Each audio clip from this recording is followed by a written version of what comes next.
मुंबईतला लाडू सम्राट आज पुन्हा एकदा पूर्ववत झालाय। मात्र गॅस पुरवठा न झाल्यास हॉटेल कधीपर्यंत सुरू राहील या संदर्भात शाश्वती देता येत नसल्याचं हॉटेल मालकानं म्हटलेलं आहे। गॅस टंचाईचा काल लाडू सम्राट हॉटेल काही तासांसाठी बंद करण्यात आलेलं होतं। गॅस नव्हता आणि त्यामुळे त्यांनाही याचा फटका बसलेला आहे। त्यामुळे आता येत्या काळात जर गॅस पुरवठा खंडित झाला तर मात्र हॉटेल कधीपर्यंत सुरू राहील हे सांगता येत नाही असं त्यांनी म्हटलंय।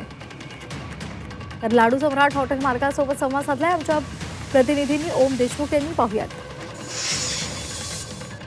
लाडू सम्राट खरं तर जे मुंबईतल्या मराठमोळ्या पदार्थांसाठी ओळखलं जातं ते लाडू सम्राट सुद्धा काल काही काळासाठी गॅस अभावी बंद करण्यात आलं होतं। आज पुन्हा एकदा लाडू सम्राट मुंबईकरांच्या सेवेत आलं असलं तरी सुद्धा गॅस उपलब्ध आहे तोपर्यंतच ते बंद करता येणार नाही। मात्र त्यानंतर ते बंद करावं लागेल। काल आपण हॉटेल बंद केलं होतं अशी बातमी समोर आली होती, परंतु आजची परिस्थिती नेमकी काय आहे? आजची परिस्थिती म्हणजे आजच्या पुरतं गॅस 2 सिलेंडर मिळाले म्हणून मी चालू केलं आहे। उद्याचं गॅरंटी नाही तर मी उद्याच्या काय ऑर्डर घेऊ शकत नाही। आज चालू आहे म्हणजे जोपर्यंत सिलेंडर गॅस आहे तोपर्यंत चालू आहे, कारण सगळं इन्फ्रास्ट्रक्चर आपल्याकडे आहे, लेबर आहे, मटेरियल आहे। The only thing is fuel.